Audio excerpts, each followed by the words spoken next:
This is Empowering Women Everywhere, and I'm your guest, Nan Gill. And today we have a wonderful guest by the name of Connie Wehmeyer, who is an amazing person who I've known for, I can't even remember how many years. It goes way back. 1999. It was not, she remembers. You see how wonderful she is? Here I am, not knowing how many years, and I'm not even going to do the math. But No, let's don't do the math. It's been forever. So Connie is a New York State licensed massage therapist. She's an aromatherapist, and she has a degree from the Center of Homeopathic Education based in London. And she's the owner of Subtle Energies Holistic Health Center just outside of Sugarloaf, New York.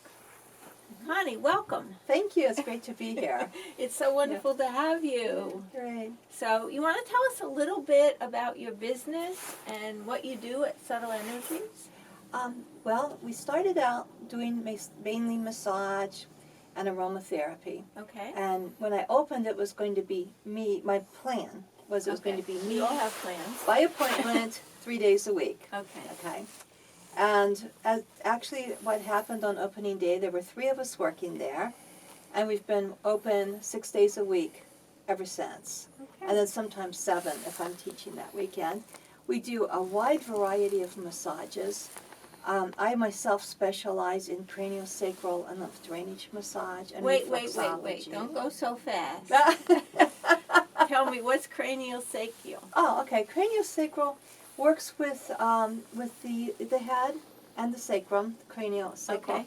And what its purpose is to help people repair from brain or spinal cord injuries. Oh, wow. That's And major. That could be something as simple as hitting your head when you get in the car, that it knocks something off, to as severe as being in a traumatic accident or even having brain surgery and then not being quite right afterwards. And What about stroke patients? stroke patients, yes, I work with them a lot too. Oh, my goodness. And how does it work?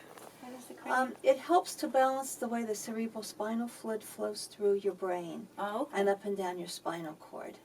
Wow. And so sometimes if there's some damage to that system, for instance, if you have a head trauma and then scar tissue forms, then some parts of your brain might not be working as well as like the left side Right. might not be getting the correct flow, so it may not be working as well. And it can look like you have other kinds of diseases. It could look like you have MS, muscular dystrophy. You could be like you're autistic. Right.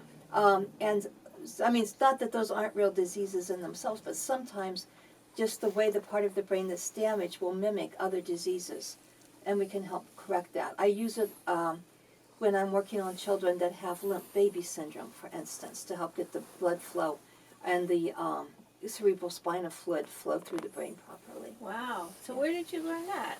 I learned that at the Upledger Institute. They teach classes all over the country, and then once you get to the higher levels of classes, you go down to West Palm Beach or Palm Beach Gardens in Florida, Okay. and for the higher level classes. I've So been you going don't there a just lot. you just keep studying. I know you. I do. I keep studying all the time. That's actually how I got into the homeopathy. Is I was getting people quite often that with all of the aromatherapy training I had, with all of the massage training I had, we still couldn't help them as much as I wanted to. Right. And different things would happen that would bring homeopathy to the forefront. Right. And we would try it, it would work. And finally I said, I have to go to school for this. And so I went to school for 4 years and got my degree in that. And I've been doing homeopathy as part of my practice now for a few years. Right. Well, I don't think we have time in our half hour No. to find out all about Everything. everything that you do and know. Mm-hmm. But tell us a little bit about how you got started in your business. Well, I actually had been a computer programmer for, at that time, 20 years.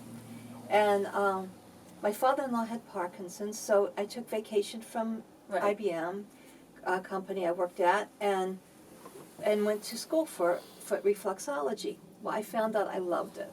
Right? There's no politics, the person feels good, they're grateful. Right. What a change from corporate life. Right, and you're doing something useful. beneficial. Yes, and beneficial. For individual people. Yes, Okay. exactly. And so once I got tired of all the politics associated with corporate life, I decided to leave and go to massage school, because if I wanted to do foot reflexology in New York State, I had to have a massage license to be legal.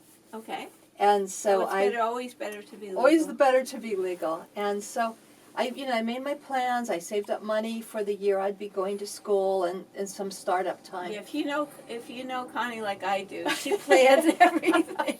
Yeah, I do, but you have to be flexible too, you know. Right, exactly. And I went to massage school, and about 3 days into massage school, I thought, well, this is as much fun as reflexology. And so I ended up, taking, of course, this at the Swedish Institute, the New York State info stuff.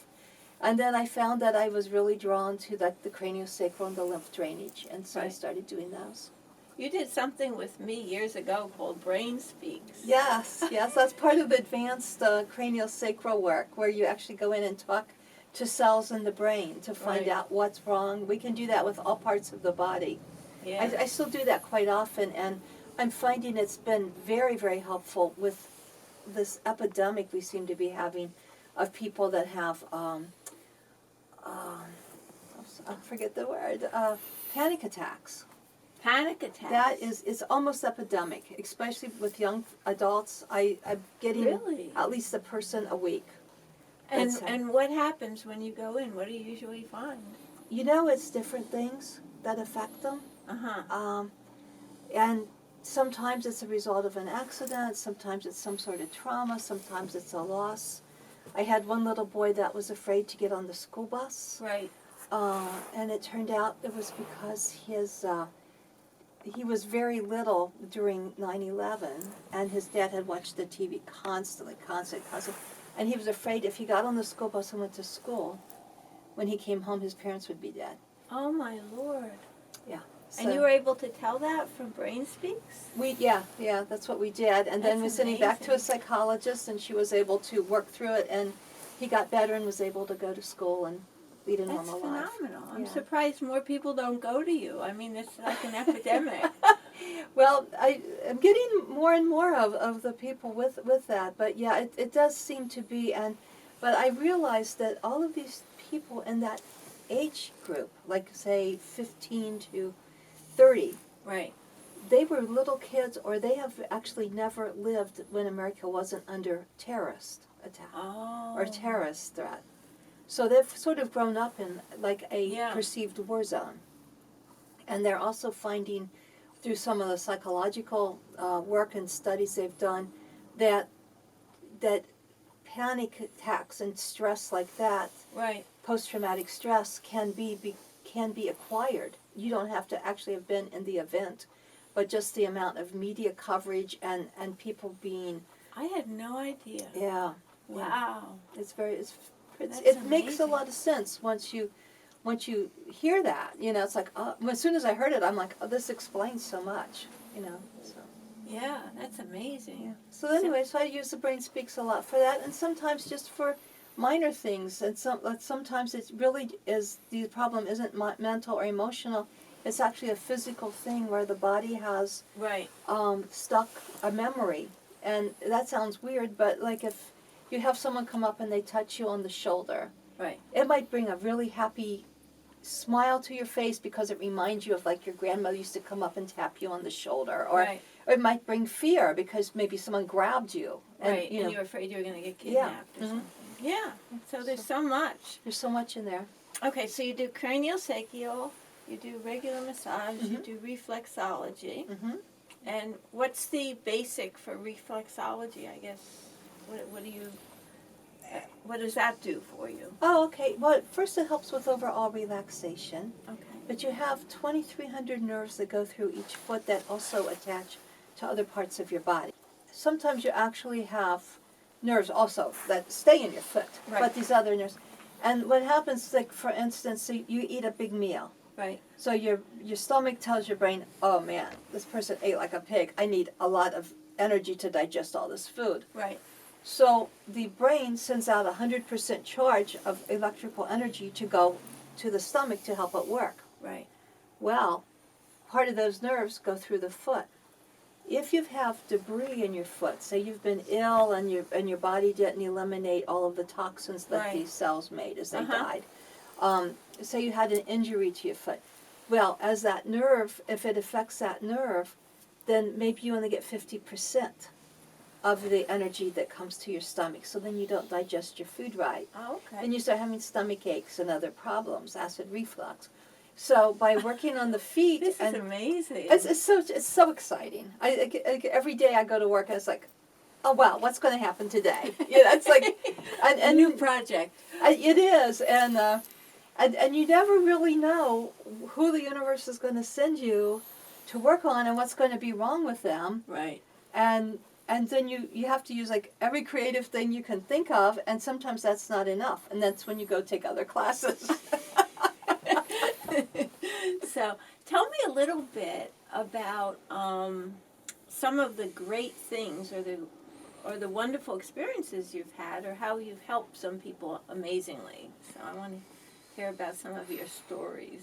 Well, I have a few, and one of my favorites is, of course, we always believe that we balance the body, or we give it what it needs so that it heals itself. Right. That's one of the big things that really frighten me with some of the alternative natural medicine people, though we get it in the regular medical too, is like, I can heal you. Well, Right. no, you can only balance things and hope that the person's body heals itself. Right. But I had a gentleman come in, and he's like in his 50s, not that old, and he was very weak. When the first day I worked on him, I really was afraid he was going to die on my table. And he just came in for some Reiki, which I teach. I'm a Reiki master, and he just wanted some Reiki. So I was working on him, and he said, "Yeah, I was on the liver transplant list at a hospital in the city, but they have to put me on hold because the doctor said I would die during the surgery. I'm too weak." Oh, wow. And I'm like, oh, of course my thought is, please don't die on my table, And so I said, okay. So I did some Reiki on him. We talked about homeopathy a little bit. Very intelligent man, and very well versed in Right. natural medicines. And he did a lot of meditating and stuff. So we started treating him with the cranial sacral and with Reiki and with reflexology and homeopathy. And he got better and better. After a while, his voice came back. At first it sounded like a ghost. Right. His voice came back. He could walk straight. He didn't have to have a walker. And he couldn't go back to work. He wasn't that healthy, but he could lead a fairly normal life. Yeah. And he finally got to where he could be on the transplant list. And during all this, everything we were doing or giving him, he cleared with his doctor Right, at the which hospital. you want them to do anyway. Absolutely. Especially in a case like that, where the person was that weak.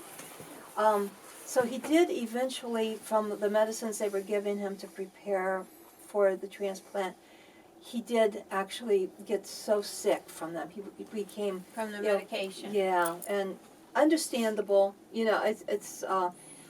But we would keep treating him, help him feel a little better. You More wonder what would have palliative care. happened if he didn't take all those medicines and just was treated.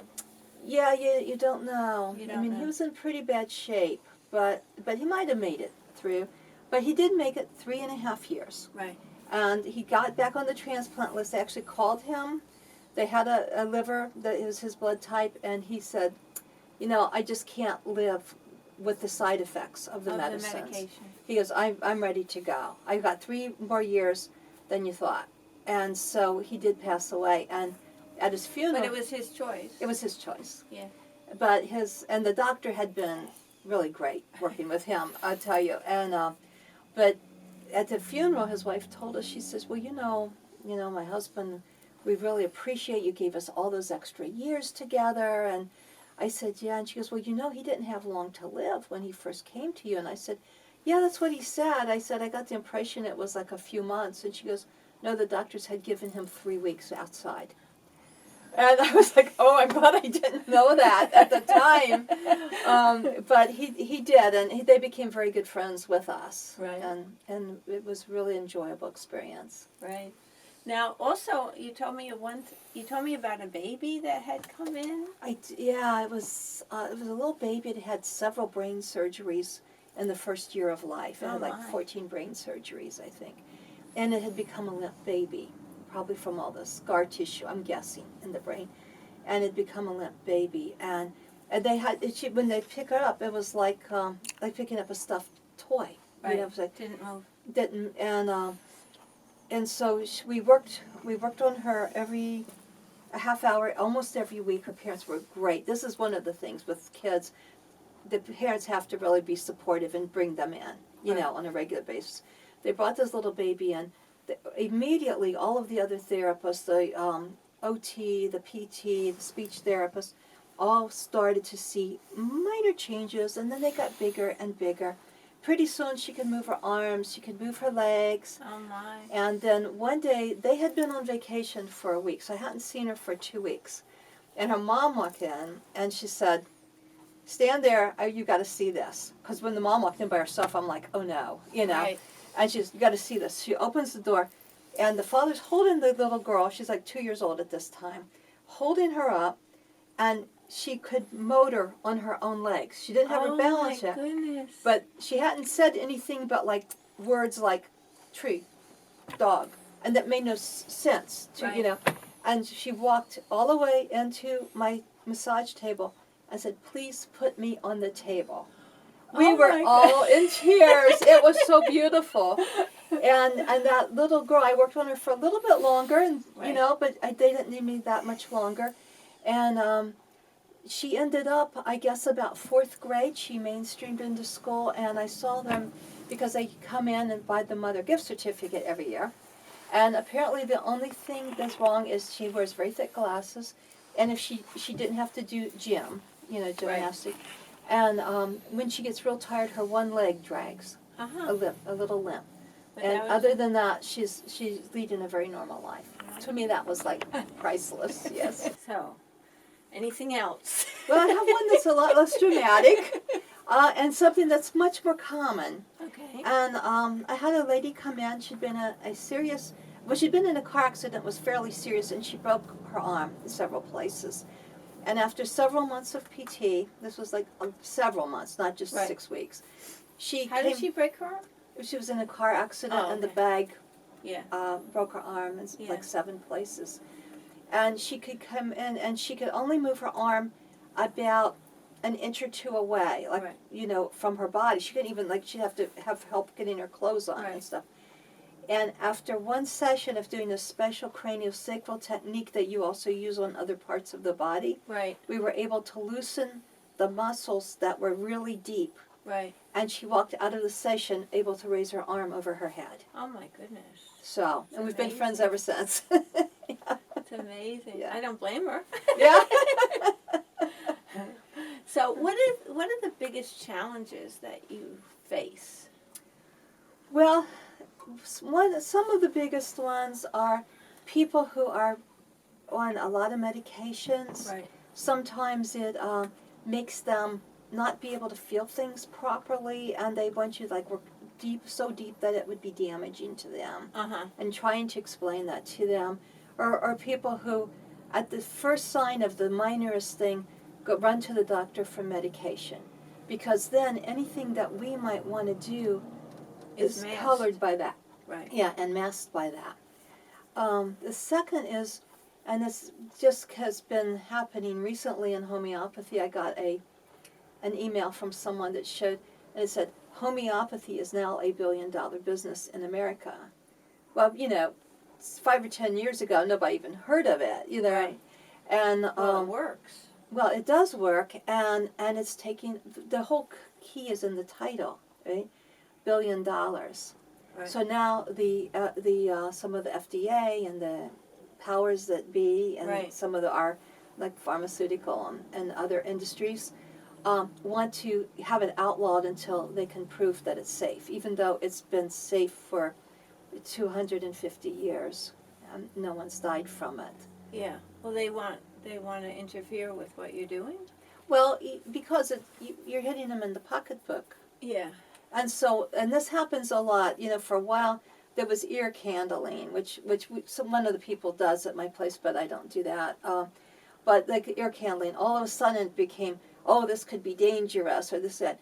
Then there's vitamins, which... What does ear candling do? It just helps to, if people have real deep wax in their ear, Uh-huh. so they don't have to go to the doctors and get syringed or have different stuff. Okay. It just pulls the air. It involves fire, so I don't like to do it because you have to you have to light the candle. But there are, but different things like that. We gotta do cranial sacral on you to find out what you're afraid of fire from. Yeah. I know. Well, I trust all of them. I have a very healthy respect for all of Mother Nature's forces. So, right, definitely. Fire, water, whatever. But anyway, when you start interfering with other people's livelihood, especially if it's something that, like, they make a lot of money for very little input, right, then you usually start having problems. So did they say you can't practice humming? Oh, it's just start.